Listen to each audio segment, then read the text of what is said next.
Ladies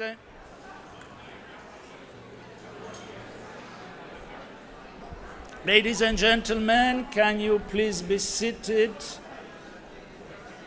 We have had a 10-minute more to help you enjoy the nice catering. Please be seated, and we are going to start this opening ceremony of the 50th anniversary conference of the European Group for Public Administration. This opening ceremony featuring Baillie Norman Macleod, who is representing the Lord Provost of the city of Glasgow, and who serves as one of, in other words, the continental words, deputy mayor of this wonderful and radiant metropole. Baillie Macleod will speak first. He is serving in that important mandate since 2012, so for 13 years, elected for the Scottish National Party, and happy to represent this wonderful city here, which is extremely welcoming, and even recently awarded the title of friendliest city in the world, or among the friendliest cities in the world. And I'm sure you have already experienced that since your arrival, for the ones who arrived over weekend. Then le patron de cette maison, Professor Sir Anton Muscatelli, who is the Principal and Vice-Chancellor of the host university here of Glasgow, will be welcoming us. He has been long life of service in this position since October 2009. Professor Muscatelli is an economist, research interests in monetary economics, especially central bank independence. Our central bank independence, political scientists like me will not start to tease about that. Fiscal policy, international finance, macroeconomics. He serves as the president of the Royal Society of Edinburgh, holds many honorary degrees from McGill and others. The CV is extremely long. Sorry for being so short about this long CV. Then we will have Professor Nicola McEwen from the University of Glasgow here, who is the director of the Centre for Public Policy, that is welcoming us. Nicola was previously Professor of Territorial Politics at Edinburgh University, where she was founder of the Centre on Constitutional Change. She completed a senior research fellowship on UK in a changing Europe, fascinating topic, all the issues of Brexit, etc., etc. And she works a lot on research that are of core interest to us, comparative territorial politics. We have a permanent study group on multi-level governance, nationalism, national identities, devolution, especially in Scotland. It makes sense, but this is an issue that is cross-border to us in Spain and other countries, mostly regionalized, or Italy, etc. Nicola is involved in also informing debate within the wider policy and political community, extensive experience in providing analysis in the media, and also for those who try to govern us, who pretend to govern us in expertise. I am also guilty of doing that sort of things, I'm afraid. Then Professor Sara Carter, I will introduce her Vice Principal and Head of the College of Social Sciences. She will be chairing a second session of this morning when President of IIAS, Srinivas, will address this assembly after this opening ceremony in a special moment. Professor Carter is Vice Principal, Head of the College of Social Sciences, Professor in entrepreneurship with academic work on the effects of business ownership on households and the consequences of structural inequalities in resource success on the SME sector. Her work encompasses the agriculture, rural, food and sector, the experience of women as business owners, economic well-being and entrepreneurial households. She's a member of lots of boards of important journals, and prior to her appointment here at the University of Glasgow, Professor Carter was head of the Hunter Centre for Entrepreneurship and associate principal at the University of Strathclyde. So here are the people and the kind colleagues that are going to organize this session with me, your steward of the EGPA steering of the EGPA community, Jean-Michel Eymeri-Douzans, acting as president of EGPA for the last conference in my second term in office. So, without further ado, I will give the floor to Baillie Norman Macleod for his welcoming speech. Thank you very much, Mr. Baillie.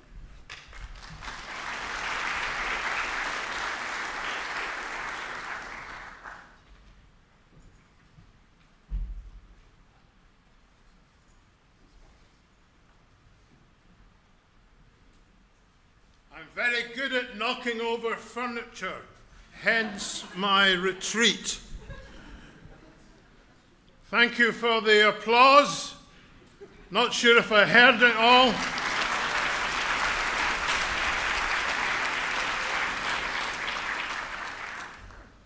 Mr. President, ladies and gentlemen, it is my huge honour, pleasure and privilege on behalf of the Lord Provost of the City of Glasgow City Council, and if I may make so bold, on behalf of all of my fellow citizens of the City of Glasgow, to extend a very, very warm welcome to you to this 50th anniversary annual conference. The European Group for Public Administration has paid Glasgow a very great compliment, having had a successful conference here 25 years ago.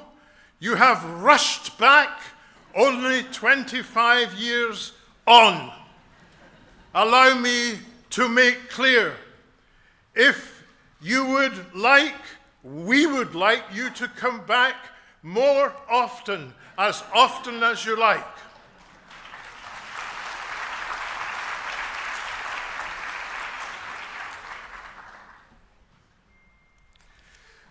I have but one very important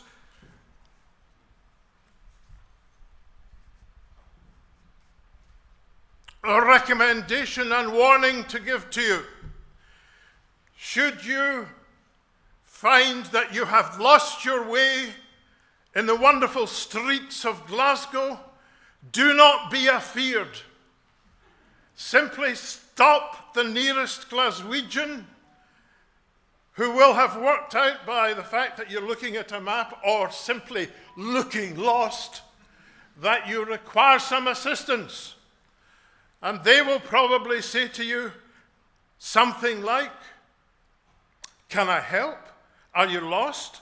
Where do you want to go?" Now here's the warning. That Glaswegian will not give you directions to where you want to go. They will take you by the hand, sometimes literally, sometimes metaphorically, but they will accompany you to wherever it is you want to go. They may or may not invite you to stop for a refreshment on the way, a cup of coffee or something like that. But before you have reached your destination, they will have found out your life story, your home address, and will have invited themselves for next year's summer holidays. So, be careful.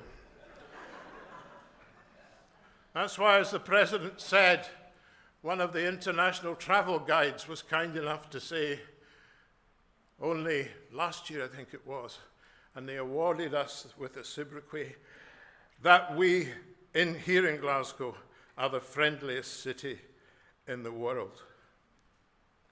That's something to which to live up to. That's too many twos in that sentence, Norman. But we endeavour so to do.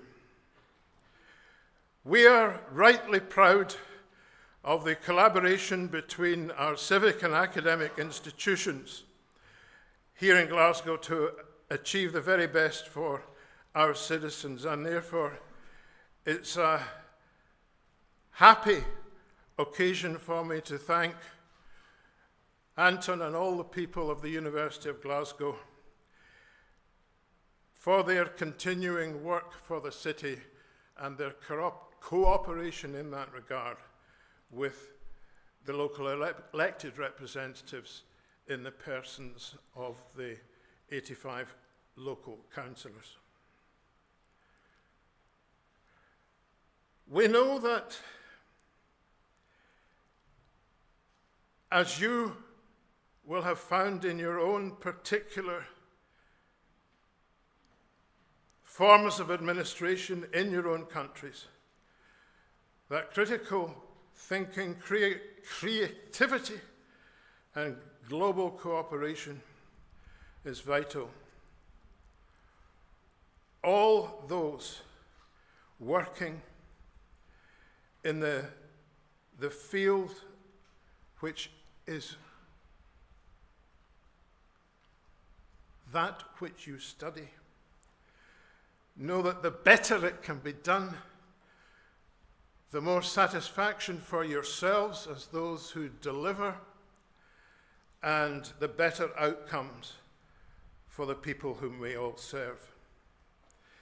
The challenges we face, whether digital, environmental, or social, depend on bold thinking and shared solutions. And the European Group for Public Administration, for public administration's insights in achieving this are most welcome and valuable. Your twin themes for your conference this time of sustainability, that should be sustainable ability, but I can't even read my own writing, and climate, I think, no, I definitely can't read my own writing. Anyway, it'll be on your program what your themes are. The second one of which is citizen engagement, and particularly democratic themes. For those of you more locally based, can I say that it was this city which invented in the 1960s concept of community councils, and we have nearly 100 of these local representative bodies throughout our city. The presence of so many international delegates who are here today is a testament to the enduring power of academic networks and the shared pursuit of knowledge, which transcends its borders. Let me take great joy in welcoming everyone who's here today, from wherever you came, and my Scottish colleagues will forgive me if I lay particular emphasis on those who have come from abroad, from Algeria, Austria, Belgium, Brazil, Bulgaria, Canada, China, Croatia, Carasso, not good at pronouncing that, Czech Republic, Democratic Republic of Congo, Denmark, Djibouti, Estonia, Finland, France, Germany, Ghana, Greece, Hungary, Iceland, India, Ireland, Israel, Italy, Spain, Kenya, Lithuania, Luxembourg, Mexico. Have you worked out its alphabetical order yet? Mexico, Morocco, Namibia, Nepal, Netherlands, New Zealand, Nigeria, Norway, Pakistan, Poland, Portugal, Qatar, Romania, Saudi Arabia, Serbia, Slovakia, Slovenia, Somalia, South Africa, South Korea, Spain, Sweden, Switzerland, Thailand, Turkey, Uganda, Ukraine, United Arab Emirates, the United Kingdom, and last but not least, the United States of America. Those of you who are based in Glasgow, let me widen it to Scotland. Join me in welcoming our friends from all over the world.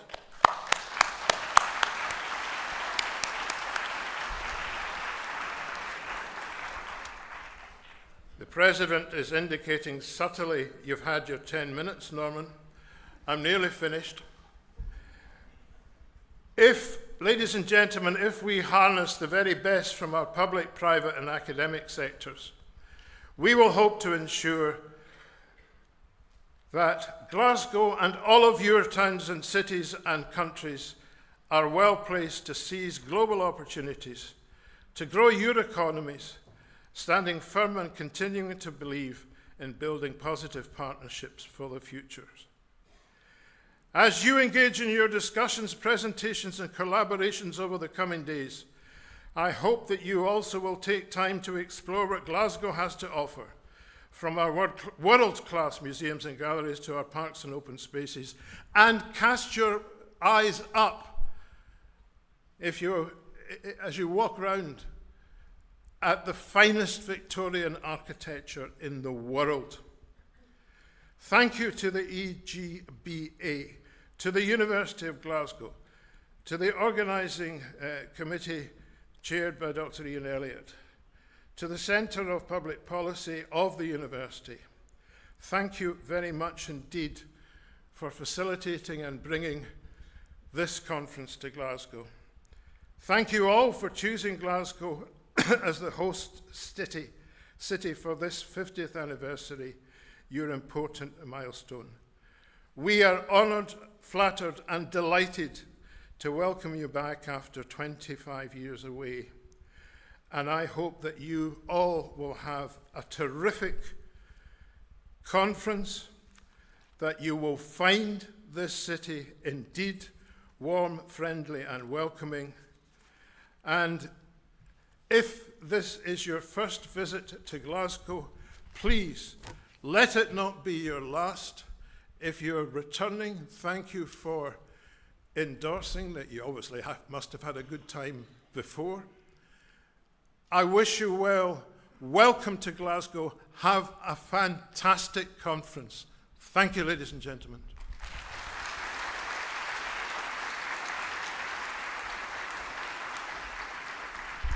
Now, Sir Anton, please. You are at home.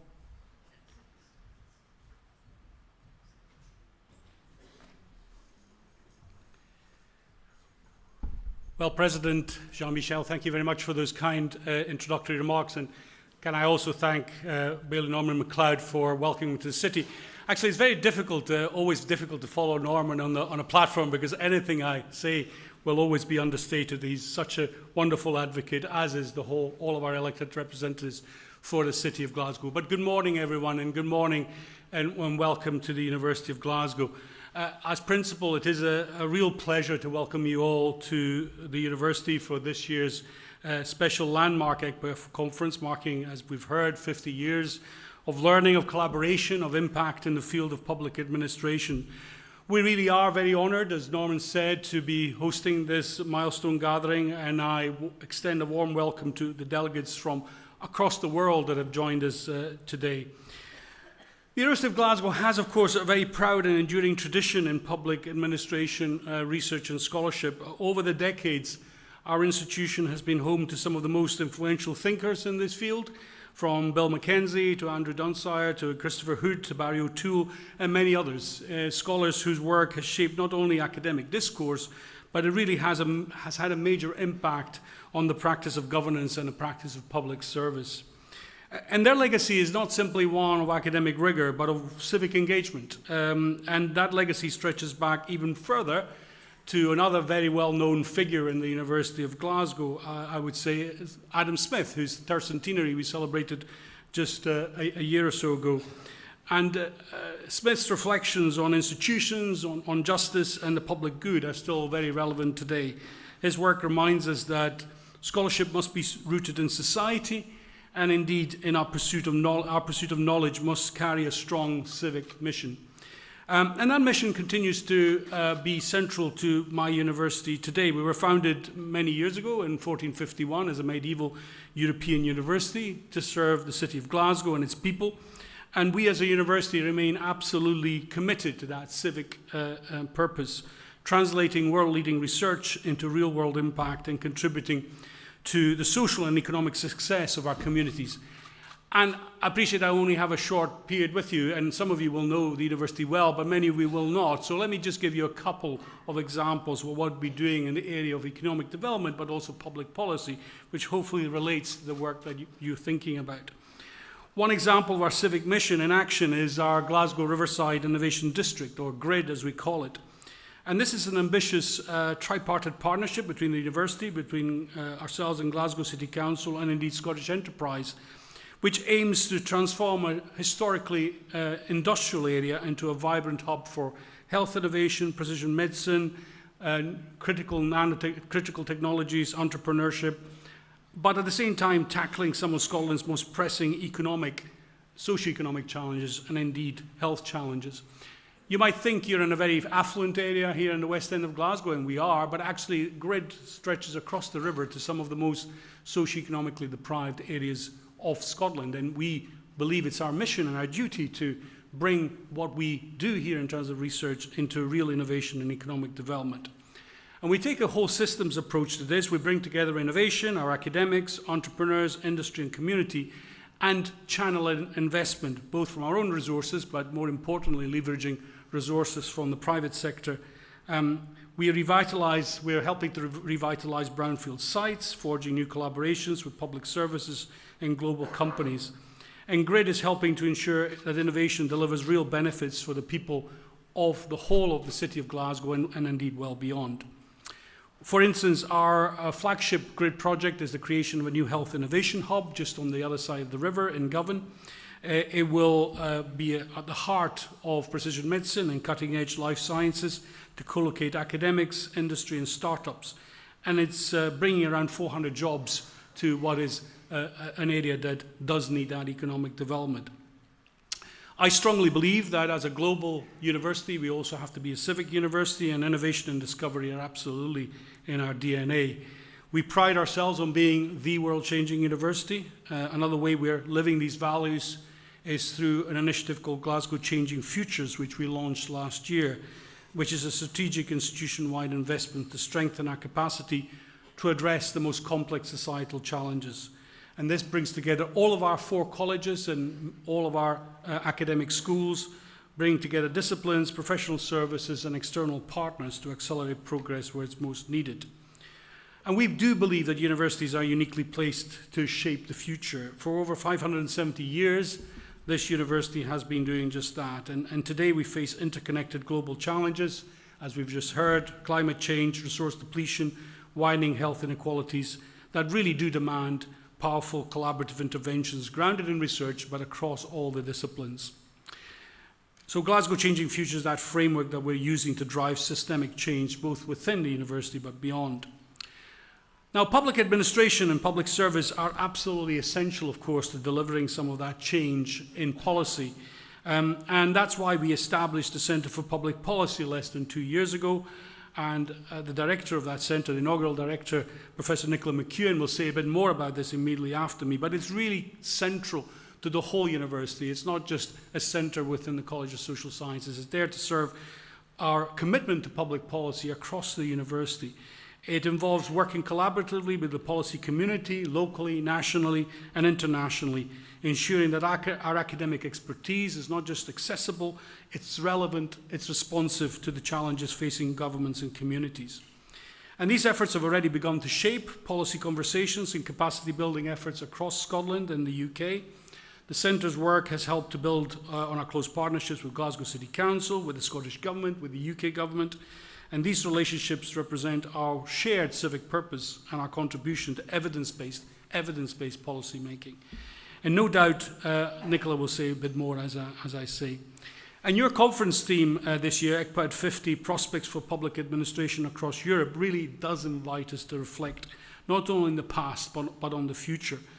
Over the last 5 decades, EGPA has provided a really important platform for dialogue between scholars, practitioners, and policymakers. You've provided a network that strengthened the discipline of public administration. And actually, it's never been more needed than now, because looking to the future, I've already mentioned the challenges that the world faces are significant. Climate change, digital transformation, demographic shifts, technological change, geopolitical uncertainty. but particularly also political fragmentation and the erosion of public trust, which really makes the building of solutions difficult. And I don't need to tell you that, you are the experts. But to build solutions to these challenges in terms of public administration and public policy really requires to bring your expertise to bear on that greater complexity. And I really look forward to hearing the discussions at this conference on how you plan to address some of these really important issues. I have to say, whenever I speak about my own discipline, about economic policy, I realize just how difficult it is to translate even basic ideas around economic policy now because of those complexities that I've mentioned. So I hope it's clear to you by the examples I've touched on about the university and about the city of Glasgow that we really do believe in the importance of engaged scholarship and research impact. Your discipline, public administration, is not just an academic endeavour, it is absolutely essential to the workings of our governments and society. It demands that we ask difficult questions, that we challenge assumptions, that we work together across disciplines and across borders. And that's why we're so delighted to welcome you here in Glasgow this week to share those insights. The President mentioned whether central banks are really independent. It's just one example exactly of the complexity we now face in good policy making. So I hope we can learn together, Mr. President, delegates. I hope you will enjoy your time at the university and in the city of Glasgow, and I hope that you will enjoy being exposed to the legacy of Adam Smith and many other scholars at the university that have been at the university in the past. Thank you so much for coming.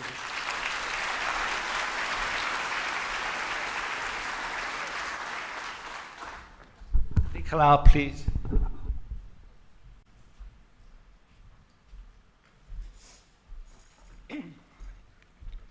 Merci, Jean-Michel, Monsieur le Président. Good morning, everyone. Good morning, President Srinivas. On behalf of the Centre for Public Policy and the College of Social Sciences, I would like to extend our very warm welcome to you all to the University of Glasgow. Ciet mille falce, which is Scots Gaelic for 100,000 welcomes. And I hope you find 100,000 welcomes during your stay in the friendliest city in the world. I joined the University of Glasgow 2 years ago, following an invitation to create a new entity to support the university's contribution to public policy, public administration, and public life. This led to the creation of the Centre for Public Policy, your host for this conference.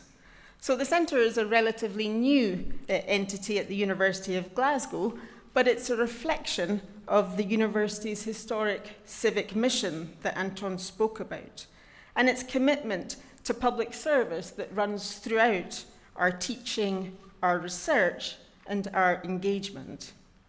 Among our alumni, I think we count 2 Prime Ministers so far, 3 of Scotland's First Ministers in the short 25-year history of devolution, multiple Scottish and UK party leaders, and many more ministers and public servants who spent their formative years as students at the University of Glasgow, learning, debating, and taking those ideas into public service later in life.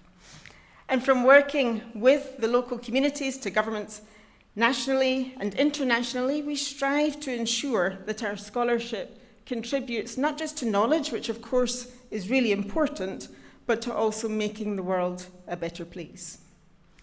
And that's the environment that the Centre for Public Policy was born into, and why I'm really proud to be part of this university and this scholarly community. The Centre for Public Policy itself is a small but mighty team of academics and professional service colleagues who many of you will have met on registering for the event. And that's the core team. We develop our own research and engagement in governance and public policy. We have a particular interest in multi-level governance, in reflecting and learning from and shaping the system of devolution and multi-level government that surrounds us. But we reach out across the university, working with and supporting colleagues in pursuit of our core mission to be a space where evidence meets practice, a place where academic insight can inform and shape public policy, and where policy practitioners can engage directly with research, ideas, and expertise. We invest in relationship building with key policy partners. We developed a suite of activities from executive education and policy schools, a practice fellowship program, a policy lab, and a policy evaluation hub. Our goal is to work collaboratively with partners to foster evidence-informed practice and to welcome partners from different sectors to the university, providing a safe space to explore and to innovate, and also to try and find consensus in what can sometimes be a very polarized policy environment.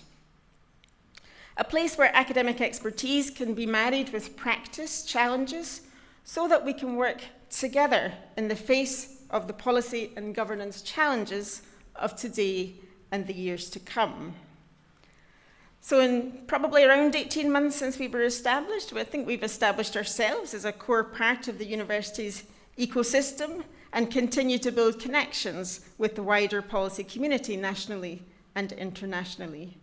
And we're absolutely delighted to be hosting this landmark conference. We've hosted many events since our inception, but this one is by some distance the largest. In fact, we'd only been up and running for a matter of days when Ian Elliott, my colleague who will be known to many of you, I don't know where he is in the room, came to me probably a couple of days into his role at the university to say, can we host the 50th anniversary conference of EGPA? It might bring around 800 people to the university, which was a slightly daunting prospect for a week-old centre, but Ian's enthusiasm was infectious and persuasive. And since then, and I want to congratulate Ian for all of the work that he's done, a magnificent job in leading in local...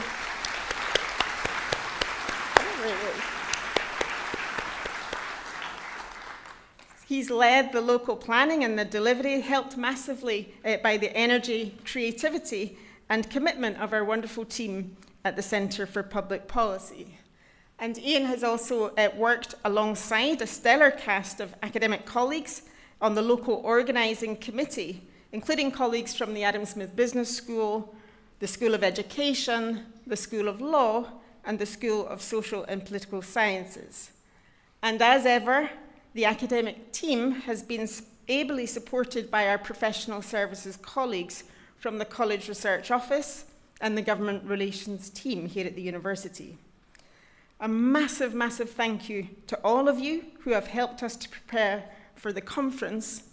Too many individuals to name individually, I would be here all morning, but a special hats off must go to Robert Davies, the College of Social Sciences Events Manager, for a tremendous effort in ensuring the smooth planning and delivery of what I'm sure will be an excellent event. So thank you, Robert.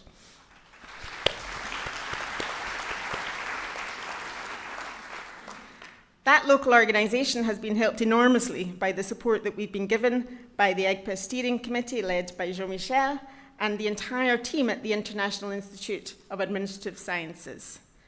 Of course, we greatly miss the presence of Fabienne Maron, who was such an important organiser of the EGPA conferences over the last 20 years, and I know that her loss will be felt very deeply by many of you, and there will be a formal tribute to Fabienne on Thursday as part of the conference.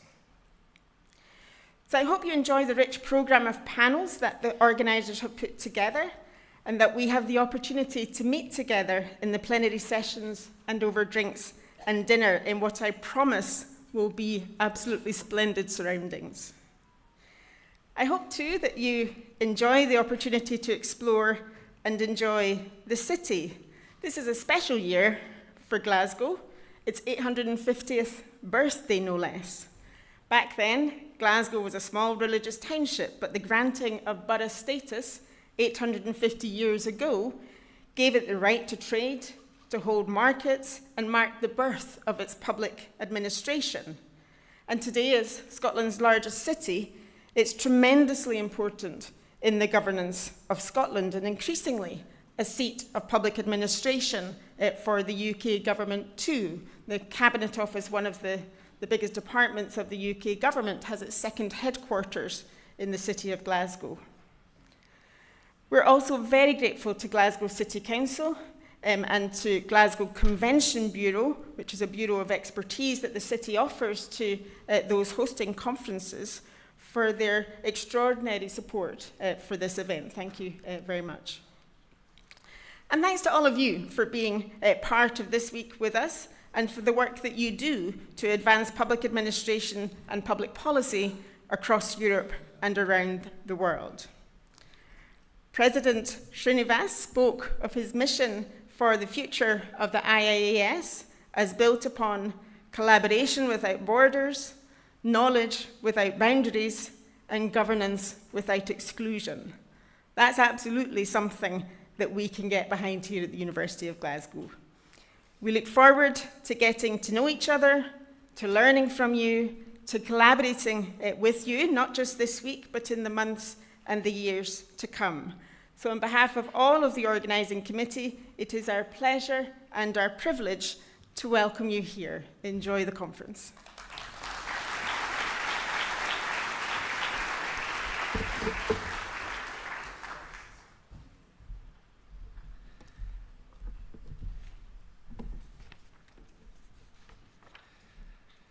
Thank you so much, Mr. Baillie Macleod, representing this wonderful City Council of Glasgow, dear Professor Sir Anton Muscatelli, our host here in this wonderful university ranked among the world top 100 universities in the world. What a privilege to be your guests, Sir, dear Professor Sara Carter, dear Nicola, representing the Centre for Public Policy, which is our institutional partner for organizing this big event in cooperation with the Glasgow Convention Bureau.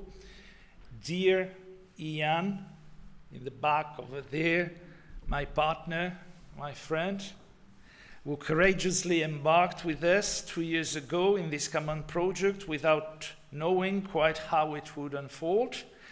Dear Ian, who manages with a perfect Scotch blend of exceptional professionalism, constant equanimity, agile problem solving, even in moments of crisis, genuine kindness to people, and a refreshing dash of humor, the wonderful local organizing committee, whose 12 members I cannot name individually here, but some have been mentioned already.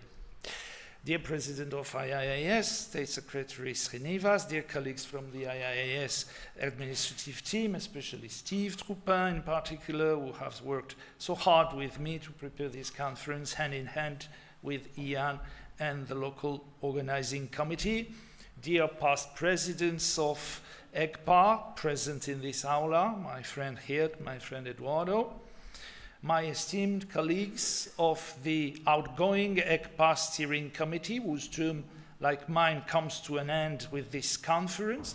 These past 3 years together have been marked by many challenges and problems which we have faced together with a team spirit, a deep sense of duty to our community, and an intact determination to serve the common good as we understand it.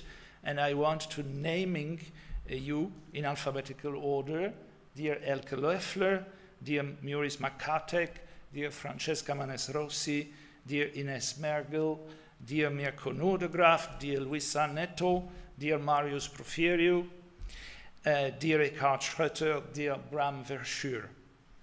Dear chairs and co-chairs of our varied, so dynamic and hard-working 23 permanent study groups, plus the Francophone seminar and the PhD and Young Researchers Symposium, which was again a great success yesterday, and in many cases, dear friends. Dear delegates from all countries, all over the world and continents, Mr. Baillie has recalled it, well-known faces are but also newcomers who attend our conference for the first time, with a special welcoming to the delegations from our sister organizations across the Atlantic, ASPA from the USA and NISPACI from Central and Eastern Europe. Ladies and gentlemen, mesdames et messieurs, chers et chers amis francophones, la belle langue française étant la seconde langue officielle du GEAP, it is my great pleasure to welcome you all at the 50th anniversary EGPA annual conference. Welcome everybody. La bienvenue à chacune et chacun de vous. Allow me to begin by expressing the organizers' great delight of seeing so many of you gathered here today in this vast aula.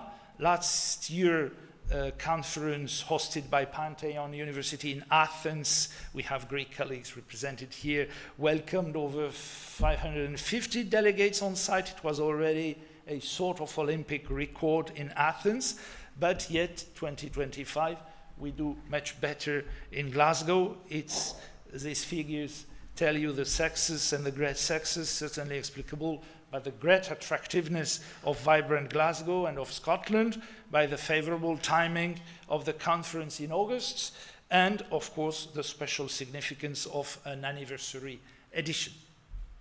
This year we celebrate the 50th anniversary of EGPA. Factually, the genesis of EGPA started before 1975, from 1968 with several European conferences hosted at Speyer Hochschule, Germany, by Fritz Morsten Marx, then followed by Heinrich Siedentopf.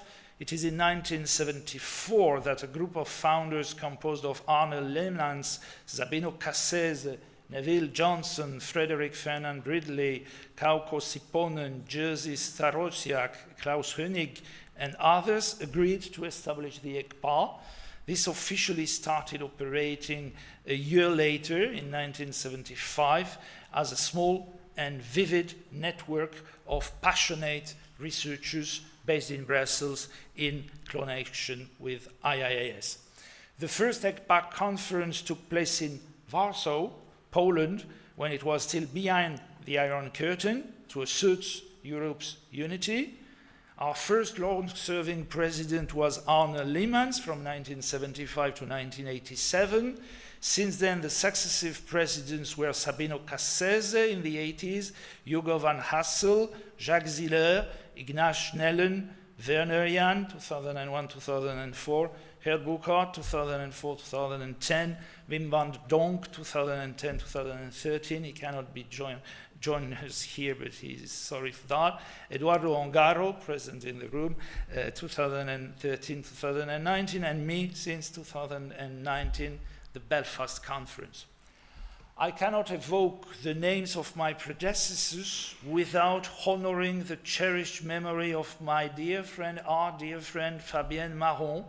For over a quarter of a century, Fabienne stood faithfully beside and at the side and in front of every EGPA president since Ignaz Schnellen, offering exceptional service and wavering dedication to our community.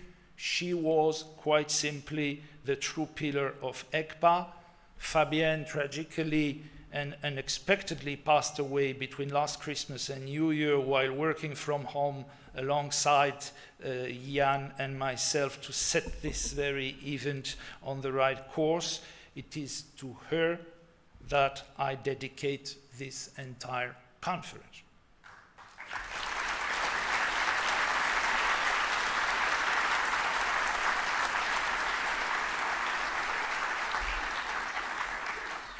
We will pay formal tribute to her memory tomorrow during the 50th anniversary plenary with Geert and other colleagues. But throughout this week, Fabienne is with us, in our thoughts, in our hearts, and in the spirit of everything we do or try to do.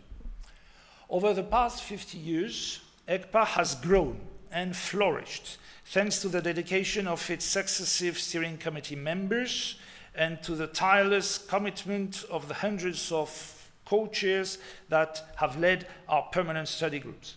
To all of them, I extend my heartfelt gratitude and a deeply affectionate thought. Our annual conferences have become the place to be for a huge European network of world-class or young promising talents who specialize not only in administrative sciences, we don't really know what they are, in fact, but we investigate with rigor and patience the comparative study of public institutions, of public governance, of public services, from complementary standpoints and methods of various disciplines, classic ones, such as public law, administrative law, public administration stricto sensu, public management and organizational studies, public policy studies, political science, the various sorts of sociologies, history, should be more, and also new ones, of course, such as cognitive sciences, data sciences, etc. The EGPA is much more than a cross-border forum where academics present and discuss research in view of high-level scientific publications. The EGPA is an intercultural community of persons, of human beings, of citizens, those engaged in research who are driven by the quest for scientific excellence and truth. In a post-truth era, this is important. And those who serve as practitioners, driven, hopefully, by the public service ethos and service to community. Together, we are committed to double ambition, advancing public administration as an interdisciplinary field aimed at improving the comprehension and explanation of how our societies and their problems are governed, are managed, are administered, and improving the sense and quality of public administration as a skillful professional practice in an activity that is indispensable to the democratic and effective functioning of our polities, economies, /societies, however you want to consider them, and to the well-being of our fellow citizens who are also constant. With that spirit in mind, at our recent conferences, we addressed the related topics of the role of public administration for the sustainable future of our societies. It was in Lisbon, 2022.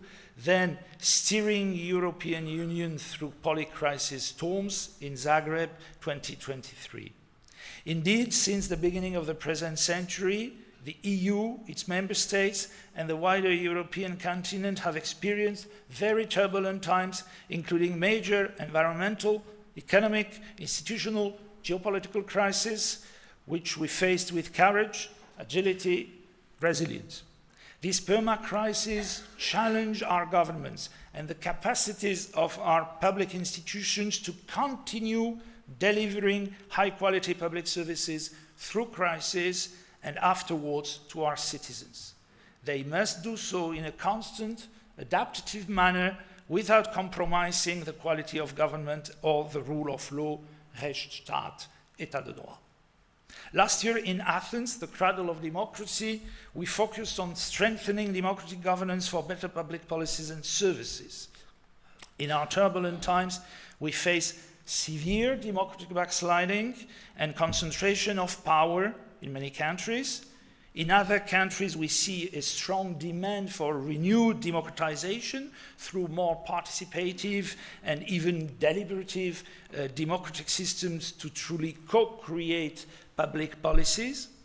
In addition, we are confronted with a massive new challenge caused transnationally to the rule of law and to our fundamental rights and individual freedoms by the exponential development of big data powered by generative artificial intelligence, a topic that was discussed at our TED conference between EGPA and NISPACI last year. For the present conference, anniversary conference here in Glasgow, we have chosen the topic EGPA at 50, Prospects for Public Administration across Europe. This embracing topic will be explored from multiple perspectives at our plenary sessions, in the hundreds and more panels of our PSGs, in our dynamic French-speaking seminar, and in the other ad hoc special panels we have organized. Given the historic status of Glasgow as a transatlantic port city, we believed it makes lots of sense to host one of the special transatlantic dialogues that EGPA has developed with the American Society for Public Administration at our annual conference. We are thus very pleased to welcome our US friends for a TAD 17 in Glasgow after the successful TAD 16 at Roskilde University, Denmark, held in 2022. We also welcome our dear friends from Central and Eastern European countries in a special NISPACI EGPA panel co-organized with IIAS, and which will produce a special issue at the great journal that is IIAS.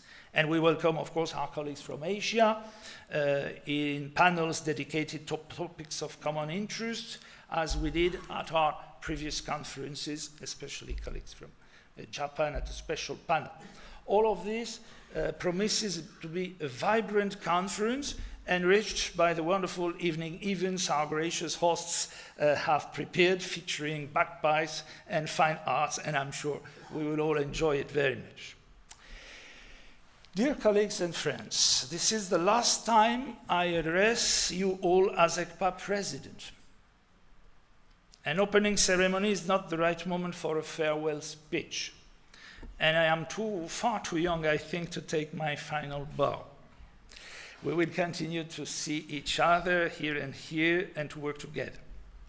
We do not have the time here, and I certainly do not have the desire to take stock now of what my team and I have achieved over the past 6 years, of what we were prevented from doing, or of what was imposed upon us.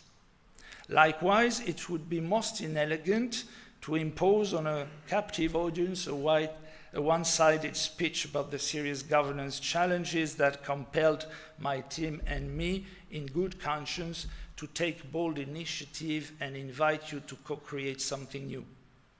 I will limit myself to reassert that EGPA as a human community, EGPA as a confraternal space of intercultural dialogue and mutual enrichment, where we welcome differences since we know how much we can learn from them so as to better ourselves and hopefully the world. So EGPA as a we, free European academics, we share and cherish very strong beliefs concerning the nature of the political regimes that PA as a practice must serve, and in which we as free researchers, we can make PA as a science freely flourish. These are exclusively democratic regimes grounded in the rule of law, checks and balances, and decentralization. Their political administrative institutions must be led by honest policymakers and principled public servants who act not in self-interest, but in service of the people, upholding the values of liberty, equality, and fraternity among citizens. It is the model of polity that our European civilization and beyond our Western civilization has invented. Of course, as we all know in such a scholarly assembly, the long, very long walk towards the advent of democratic government has taken a considerable amount of time and energy, with cyclical alternations of progresses and regressions here and there. Unfortunately, many dark ages were marked by always reinvented forms of power confiscation, be them despotism, criminal totalitarianism, autocracy, or more modest authoritarianism, oligarchy, plutocracy, populism, etc. History tells us that period after period, in the modern as in our postmodern era, democracy is never an acquis nor a stabilized model of polity, but more of an evolving, transformative polity that must be at the same time defended, promoted, refined, deepened, and even reinvented. It is all the more so since our European polities, united in diversity within the EU or around, and widely by many other interactions and ties, are confronted to more and more global, complex, wicked policy problems, while they have to succeed the green transition, the AI and big data, epistemic and anthropologic revolution, and a few other great transformations. Our troubled times truly require that we, as both clear-sighted academics and active citizens, channel our energies and initiatives toward protecting, defending, and strengthening the democratic, legal, rational, and liberal nature of our postmodern regimes and the effective practices of governance. This is our duty toward knowledge, our duty toward academic freedom, our duty toward our students we educate, and towards the viable common future we try to shape together. Et voilà. To conclude, it is my far more modest duty and my pleasure to open with ceremony this conference for the sixth and last time. It is with great honor that I hereby officially declare open the 50th anniversary conference of the European Group for Public Administration, Glasgow 2025. C'est pour moi un très grand honneur de déclarer officiellement ouvert le congrès du cinquantenaire du groupe européen pour l'administration publique à Glasgow 2025. My EGPA team and I, we wish you all a great conference.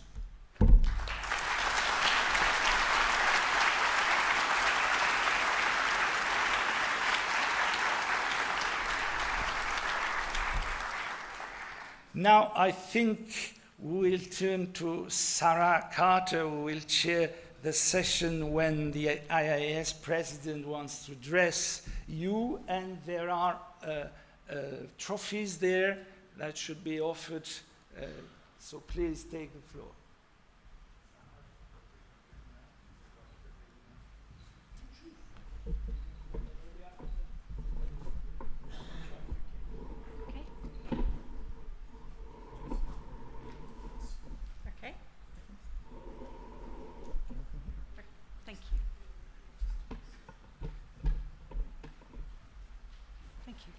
Thank you.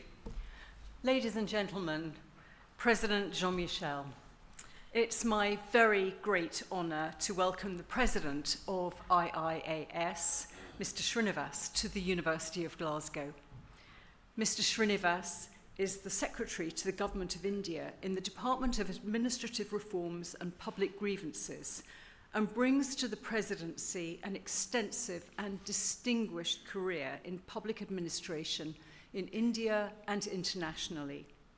His incredible contribution to governance and policy, authoring 3 major books and over 250 papers, have been recognized in several national honors. I would like to extend my sincere thanks to Mr. Srinivas for coming to the University of Glasgow and thank him for his strong and continued support of the EGPA community. Mr. Srinivas.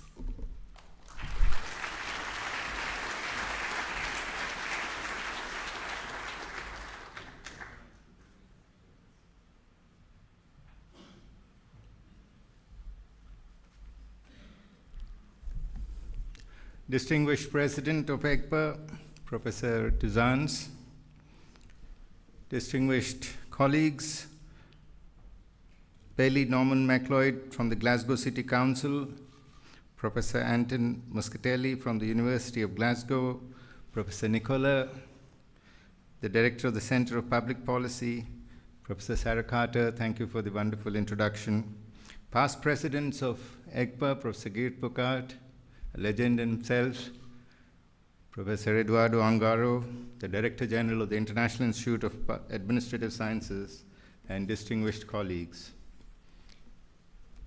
The EGPA 50th Anniversary Conference is a legacy of excellence, commitment, dedication, determination, and vision of 50 years of leadership to propagate administrative sciences in Europe. A huge congratulations to each individual who has contributed to this magnificent journey.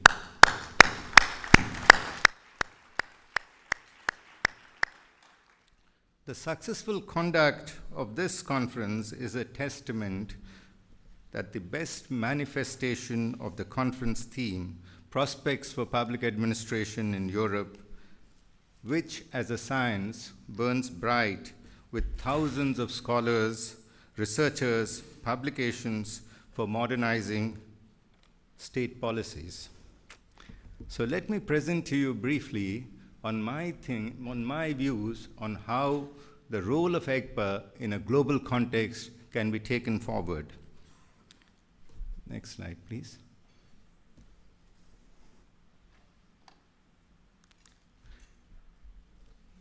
I pay my homage to late Fabienne Meron and acknowledge her immense contribution to building this great institution which has contributed so immensely to administrative sciences, not only across Europe, but across the world.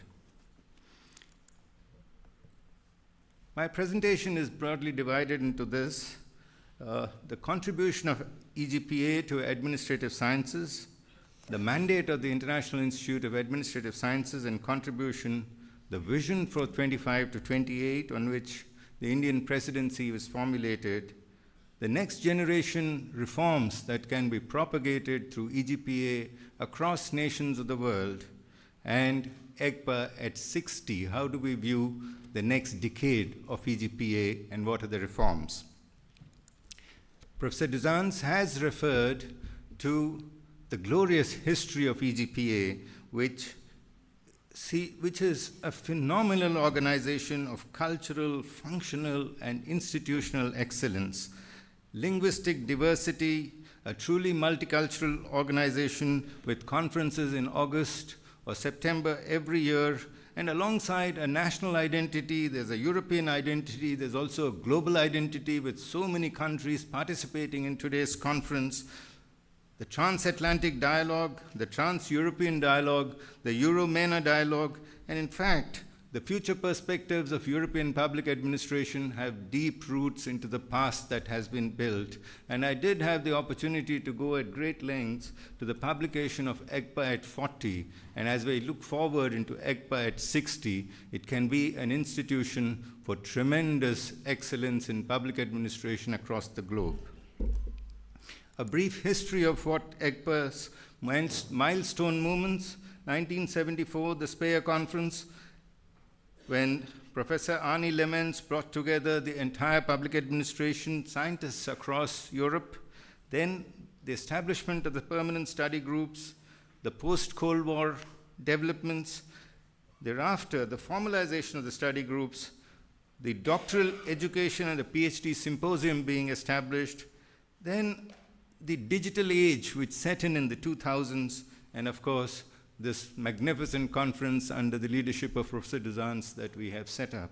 And 50 years of knowledge, collaboration, and impact that has been visible and helped achieve the 4 major objectives of EGPA: exchange of information, comparative public administration studies, implementation of innovative ideas, methods, techniques. It has inspired generations of young teachers, researchers, and civil servants. Even a practitioner with about 40 years of service to the nation, I was mighty impressed by the quantum of research work that this body of EGPA has produced. What we have is a priceless treasure and an institution that can contribute immensely to global public good. The EGPA has been characterized by intellectual autonomy.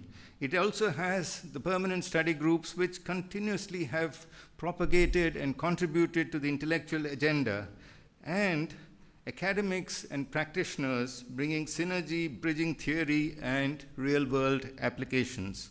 So a uniquely collective, close-knit unit which fostered collaboration, as also several new practices. The focus that it brought in under the tenure of Professor Guy Bucard, having ethics, integrity, public sector performance, public sector leadership, multi-level governance, strategic management, future of governance, each of these has tremendous relevance as we look forward to the next decade. The contribution with MENAPAR, the collaboration with Euro-MENA, and the North African dialogue, each of these can be taken forward to build multilateral linkages, multinational linkages, and as a firm believer in multilateralism and democracy, EGPA has and can contribute immensely to strengthening global public good. The permanent study groups, I did have an opportunity to interact with them yesterday. Each one of the 23 study groups said they had huge number of abstracts that were received some had as many as 60 abstracts, submissions, and papers which are being presented in this conference. It's not an easy role to go through 60 publications and shortlist publications that will be presented amongst these 800 odd papers that are being presented in this particular conference in 66 sessions.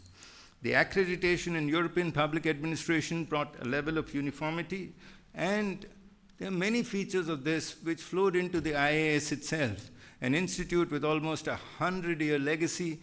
The IIAS DRPG conference hosted at Delhi gave us an opportunity to understand the diversity and depth of comparative public administration studies, as also the reorganization of institutions as we look forward to 21st century governance models. The regional entities of IIAS have been well formulated and structured. The IASIA Latin American groups, as also the Asian group of public administration, have functioned cohesively to create a global network of intellectuals with the firepower to build new administrative reforms across the globe. The contribution over the last 9 decades, and the IIAS would be celebrating its 100th year in 2030, a momentous occasion that is coming up in about 4 years' time, and has been a global mirror for administrative theory.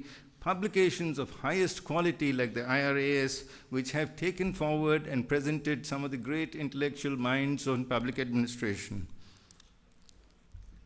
Based on this, the Indian presidency's vision for the IIAS was a digitally agile, publications-rich, resource-rich institution that will contribute to global good.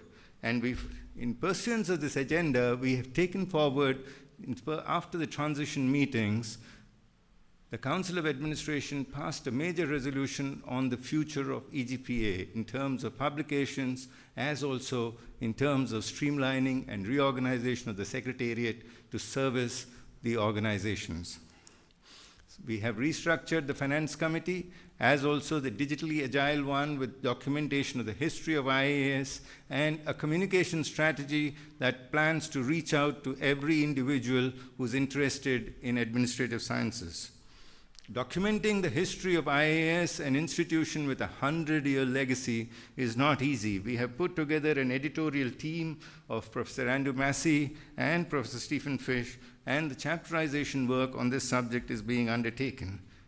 Numerous interactions with the IIAS entities like IASIA, AGPA, LAGPA have been held, and we've tried to bring together a collective global intellectual team on administrative sciences. And how does this weave into national governments is something which I wish to share with you. We have members from many nationalities who are sitting here, and each of these areas the permanent study groups are working on: recognizing meritocracy, effective redressal of public grievances, improving service delivery, benchmarking governance, secretariat reforms, creating flatter organizations. Each one of these figures as one of the major areas that the study groups are pursuing. In fact, we in India have built one of the largest citizen redressal grievance platforms called CPGrams, rated as a state-of-the-art grievance redressal system, and the objective to bring citizens and government closer using technology across the world, from Estonia to Australia, from United States to Singapore. Everybody is going digital. How do you translate physical governance models, obsolete institutions into modern-day digitally agile institutions is one major area of reform. Recognizing meritocracy, benchmarking governance, as also the initiative for increasing efficiency in governance models through flatter organizations, digitization, delegation, desk officer systems being implemented. So modernization of the Secretariat, each of these has been part of the permanent study group studies that are being undertaken. And in the light of all this, EGPA remains a beacon of public administration in Europe. We start with a new governance model on 29th of August, when the EGPA steering committee nominations would be finalized and the next steering committee would be constituted.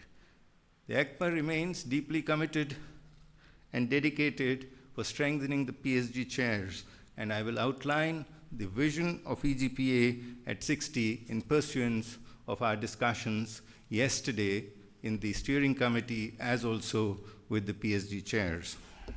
A major push to EGPA reforms, which will outline 5 priorities that will guide EGPA reforms in the years to come.